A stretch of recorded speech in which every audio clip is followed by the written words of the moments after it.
Hoje o assunto é com vocês, meninos que nos assistem nessa tarde maravilhosa do programa Sempre Melhor, ao vivaço para todo o Brasil.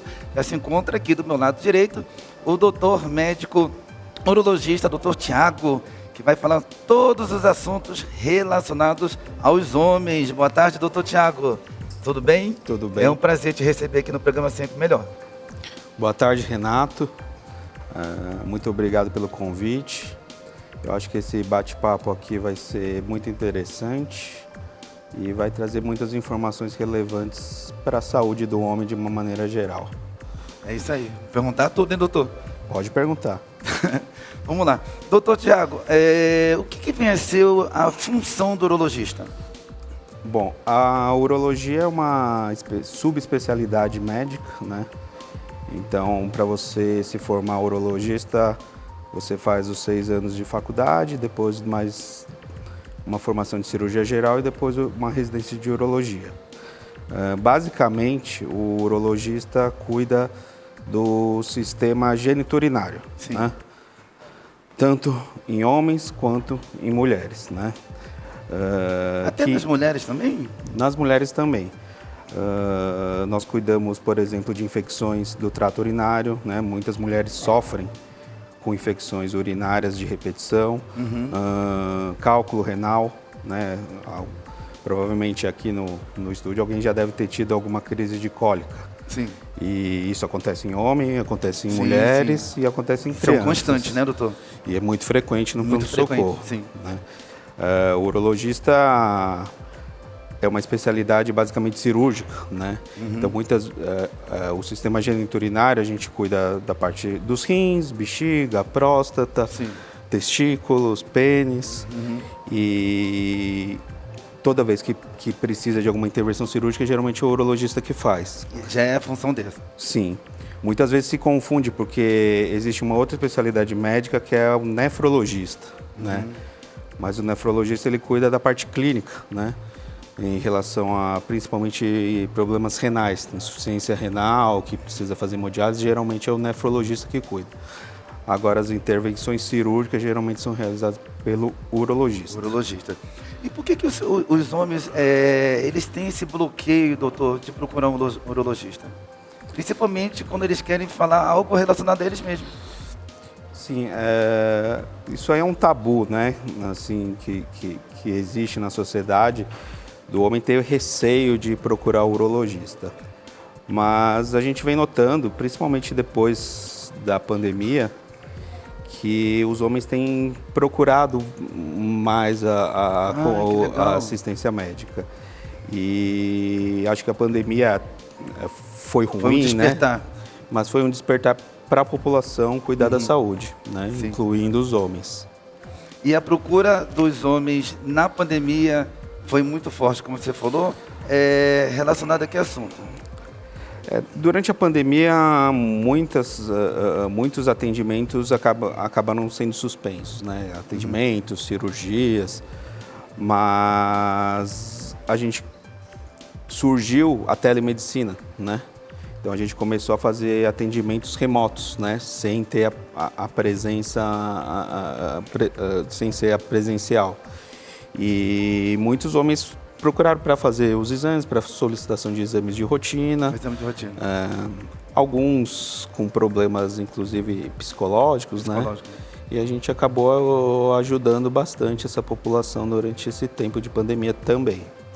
Porque na pandemia, como muitas pessoas ficaram presas, reclusas nas suas residências, nas suas casas, mediante ao vírus que estava espalhado pela sociedade, isso atingiu também o psicológico dos homens, até mesmo no relacionamento com a sua cônjuge, no caso, não é isso, doutor? Sim. Quando a gente, né, tem um relacionamento, mas você sai para trabalhar, você tem as suas atividades, e de uma hora para outra acabou que o núcleo familiar acabou, né, sendo obrigado a conviver ali 24 horas, né? E muitas vezes com regime de home office, então tinha que trabalhar, mas junto tinham as crianças, né, a família, e muitas vezes esse convívio mais intenso acaba gerando alguns atritos, né? E algumas alterações psicológicas. Entendi. E tem-se uma idade certa, doutor, para procurar um urologista?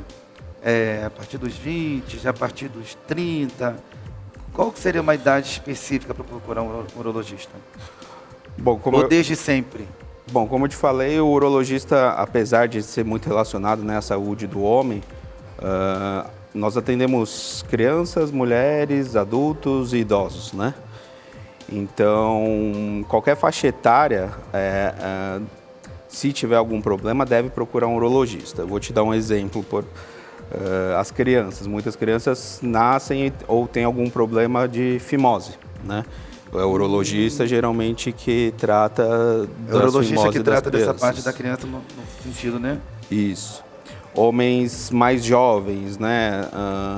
Idade sexualmente ativa, problemas relacionados a infecções sexualmente transmissíveis, disfunções sexuais, né? É comum nessa faixa etária. E nos homens de uma idade mais avançada, principalmente problemas relacionados ao rastreio do câncer de próstata, à hiperplasia prostática, são problemas que muitas vezes o homem tem que buscar o urologista. Urologista. Você havia falado agora aqui alguns segundos sobre a criança, que os pais levam essa criança ao urologista pelo fato da criança já ter a fimose. A fimose, a criança já nasce com ela ou a fimose ela vem no decorrer do tempo? Como é que é? Bom, primeiro eu acho que vale a pena explicar o que é a fimose, né? Quando o homem nasce, o pênis tem uma pele que se chama prepúcio, né? E essa pele cobre a glande, que é a cabeça do pênis. Sim. Né? Nos meninos, muitas vezes você não consegue expor essa região, certo? Na grande maioria das vezes, até chegar à adolescência, né, lá para os 14, 15 anos, o problema se resolve sozinho. Mas muitas vezes isso pode gerar infecções, alguns problemas, e aí é necessário fazer o tratamento que muitas vezes inclui cirurgia. Eu já ouvi casos, até mesmo de amigos que tiveram, meu sobrinho teve, né, a fimose, mas graças a Deus ele fez a cirurgia, hoje ele está bem. Mas eu já ouvi casos de pessoas que elas não trataram a fimose antes e estão até hoje aí tendo seus envolvimentos, suas relações. É bom, não é bom? Quando isso se torna ruim, se tornando um malefício para o homem? Sim. Muitas vezes a criança não faz o acompanhamento adequado, né? E se o problema da fimose persiste na idade, né, do início da vida sexual, isso pode trazer inclusive traumas psicológicos, né? Sério? Porque o adolescente fica inibido, né? Às vezes vê outros meninos e tudo, e muitas vezes a gente acaba tratando durante a fase adulta. Sim. Né? Uma outra coisa que existe é a fimose secundária, ou seja, acontecem algumas infecções na região do pênis. Sim. E aí essas infecções podem levar a uma fibrose, que a gente chama, que é o estreitamento dessa pele que se chama prepúcio. E nesses casos também muitas vezes é necessário a realização de cirurgia. Realização da cirurgia. E, doutor, fala um pouquinho para a gente sobre os riscos que o homem, que acontece na vida do homem quando ele não cuida da sua parte íntima. Bom, a higiene íntima é muito fundamental, né, para os homens. A falta de uma higiene adequada pode levar a uma série de problemas, né?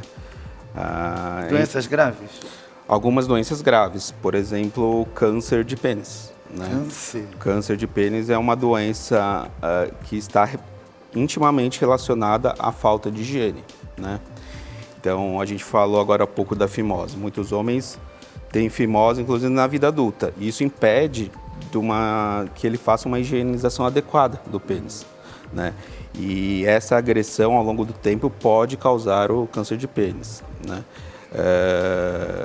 Aqui no Brasil acontece mais a incidência maior na região Nordeste, mas em qualquer região do Brasil a gente acaba pegando alguns casos desse tipo. E quando detectado numa fase inicial, o tratamento é relativamente tranquilo, mas em fases mais avançadas o tratamento pode ser bastante mutilante, né? Então é importante cuidar bem da higiene do pênis. Quando você fala acerca da região Nordeste, por que na região Nordeste acontece mais o caso do que não na outra região? Sul, Sudeste, Centro-Oeste? Basicamente por falta de acesso a serviço de saúde, né? Então, assim, a gente vive aqui em São Paulo, que é uma metrópole, mas os rincões aí do Brasil, muitas vezes o acesso à saúde é muito complicado, né? E falta de informação, né? Isso que a gente está conversando aqui são informações que a população devia ter de uma maneira geral. Geral. Né? E constante, né, doutor? E constante evitaria muitos problemas. Muitos riscos, né? Gravíssimos. De maneira geral, assim, a gente tem aqui no Brasil o SUS, né? É universal o acesso. Porém, muitas vezes, dependendo da localização onde a pessoa mora ou onde a pessoa se encontra, é muito difícil você ter acesso, né, a um serviço de saúde e passar por uma avaliação médica adequada. A consulta em si do urologista que todo homem deve fazer, ela tem que ser feita de quanto tempo? Quais são os períodos que é se recomendado? Porque a consulta médica que a gente faz a nossa check-up geral da saúde é recomendado de 6 em 6 meses. Vamos fazer a check-up da nossa saúde em geral. A do urologista, o que você recomendaria para todos os homens fazer? De quanto em quanto tempo? Isso vai variar muito de acordo com a faixa etária, né? Hoje em dia, aqui no Brasil, nós temos a campanha da detecção precoce do câncer de próstata. Então, a partir dos 45 anos, em homens da raça negra, em homens que têm um histórico familiar de câncer de próstata, o homem deve procurar o urologista a partir dos 45 anos. Na ausência desses dois fatores, a partir dos 50 anos, o homem deve procurar o urologista anualmente. Mas tem Por que na raça negra, no meu caso, teria que ser com 45 e os outros fatores com 50? Porque a gente sabe que o câncer de próstata é uma doença que ela tem uma incidência maior na população da raça negra, no homem. Sério? E tem uma agressividade maior também nessa população, né? Por mais que na minha família nunca teve nenhum histórico de câncer de próstata, independente? Independente disso. Olha. Agora, o fator familiar é muito importante, muito relevante também. Então, quanto mais membros da família você tem com câncer de próstata, maior a sua chance, né? Pode chegar a 13 vezes o risco ser 13 vezes maior do que na população normal, quando você Sério, tem doutor? Indivíduos da mesma família com câncer de próstata. Uau, interessante. Por isso é importante todo ano o homem fazer o rastreio, né? A gente tem aqui no Brasil, no mês de novembro, uma campanha, né, bem forte da Sociedade de Urologia, falando da importância do homem procurar o médico, né? E é um tabu, né? Se criou um tabu porque o homem muitas vezes fica com medo do toque retal. E é um exame extremamente simples, indolor, rápido. E não afeta em nada a masculinidade, nem nada do homem, né? E uma coisa que eu acho essas campanhas que são importantes, que o urologista às vezes acaba sendo o ponto de contato do homem com o sistema de saúde, né? Muitas vezes o homem procura o cardiologista uma vez por ano, mas às vezes o homem só vai no urologista, né? Aí a gente acaba cuidando não só da parte urológica, mas também dando um atendimento mais global ali da saúde do homem. Entendi. As mulheres, todas as mulheres, nós somos cientes que as mulheres elas têm o tal da menopausa, né? E os homens têm a andropausa. Sim. Quando se começa a andropausa, doutor? Na mulher, a menopausa acontece, são sintomas, né, que acontecem depois que a mulher para de ovular, né? E para de menstruar. No homem, o que acontece é a deficiência ou a diminuição da produção do hormônio chamado testosterona, né? A testosterona é um hormônio que é produzido pelos testículos, né?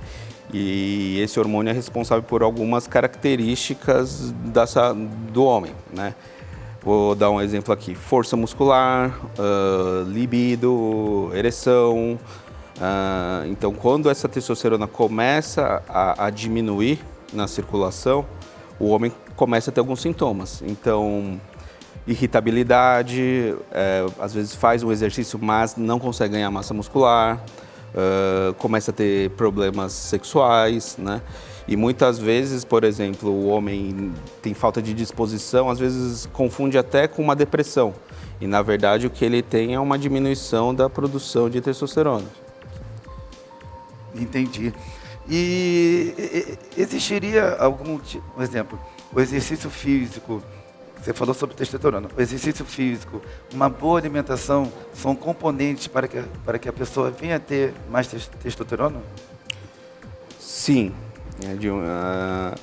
A testosterona ela é um hormônio que ele sofre algumas, durante o processo, depois que ela é produzida no testículo, ela pode ser convertida por algumas enzimas do corpo em hormônios femininos. Então, vou te dar um exemplo. Homens que têm obesidade. O tecido gorduroso tem uma enzima, né, o tecido adiposo tem uma enzima que transforma a testosterona em hormônios femininos e aí a testosterona acaba perdendo a sua função. Por isso que uma alimentação regrada e atividade física, né, se você diminuir o tecido adiposo e aumentar a massa muscular, a ação desse hormônio da testosterona vai ser melhor no seu organismo. Entendi. A procura ultimamente dos homens no urologista tem sido muito grande, doutor? Como é que tem sido? Eu tenho notado assim nos meus atendimentos que o homem tem procurado mais o atendimento com o urologista, né? Esse tabu que a gente comentou agora há pouco, acho que está acabando e as campanhas de divulgação, o acesso à informação, tudo isso está colaborando para o homem começar a ativamente buscar o aconselhamento médico, né? E o urologista trata de diversos problemas, né? Vou te citar um exemplo. Muita gente não sabe, mas homens de uma idade mais avançada, principalmente depois dos 50, 60 anos, muitos têm problemas miccionais. O que vem a ser? Ou seja, problemas para urinar, né? Então, o jato urinário fica mais fraco, começa a acordar muito à noite para urinar. Mas é bom? O quê? Quando a pessoa acorda muito à noite para urinar? Quando acorda muito à noite, pode ser um sintoma relacionado ao aumento da próstata. Entendeu? Existe uma condição que se chama hiperplasia prostática, né? Eu não sei se todo mundo sabe, mas a próstata é um dos órgãos que continua crescendo depois da vida adulta, né? Então, depois de uma certa idade, a próstata vai aumentando de volume. Esse aumento de volume, muitas vezes, não traz problema nenhum, mas pode causar esses sintomas miccionais. E atrapalha demais a vida da pessoa. Você imagina, às vezes, um homem que vai dormir e acorda 4, 5 vezes à noite para urinar. Ele não dorme, né? O sono dele fica muito atrapalhado. E não se fala muito sobre essa condição e é um problema que tem tratamento. E às vezes, quando diagnosticado precocemente, o tratamento é relativamente tranquilo, né? E às vezes a gente consegue até evitar tratamento cirúrgico se o acompanhamento é feito de uma maneira regular. E voltando aí nesse assunto, você está falando sobre a urina, tem muitos casos também que os homens, quando vão urinar, sentem aquela ardência. É normal isso, doutor? A ardência ao urinar, tanto em homem quanto em mulher, geralmente está associada à infecção do trato urinário, infecção urinária, né? A infecção urinária é muito mais comum em mulheres, né? A mulher, como não tem o pênis e não tem a próstata, a uretra, o que é o canal por onde a urina passa, é muito mais curto. Então é mais fácil ter infecção em mulheres.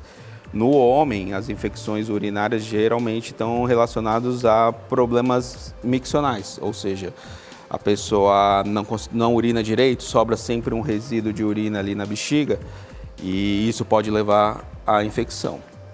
Entendi. E quando vem a infecção, eu peguei alguns casos de alguns amigos meus que teve esse problema que eu falei contigo agora, que é ardência e também sangramento. De eles Sim. terem, na hora que forem urinar, e sair sangue. Sim. O sangramento urinário, em termos técnicos, a gente chama de hematúria, né? Que é a presença de sangue quando a pessoa urina. Ela pode acontecer secundária à infecção, pode acontecer secundária, por exemplo, a pedra, né? Pedra nos rins ou pedra na bexiga.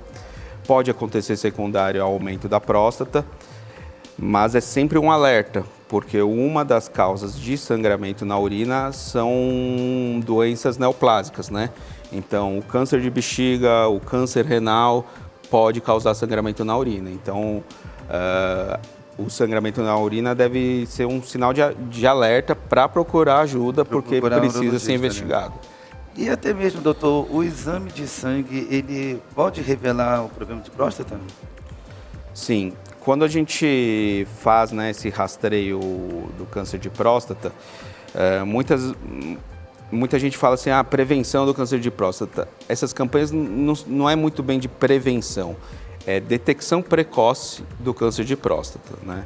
Porque a gente sabe que o câncer de próstata, quando detectado precocemente, a chance de cura é muito mais alta do que um câncer que é detectado de uma forma mais avançada. E durante esse rastreio, a gente faz a dosagem de uma substância no sangue que se chama PSA, né? Acho que todo homem já ouviu falar desse exame de PSA. É uma substância que, quando a pessoa tem câncer de próstata, geralmente ela aumenta na corrente sanguínea. E isso é detectado através do exame laboratorial. Entendi. Doutor, o excesso de drogas, ele complica na relação íntima do homem? Drogas ilícitas, você está dizendo? Isso. Sim. Problemas sexuais, principalmente, estão muito relacionados ao uso de drogas, né?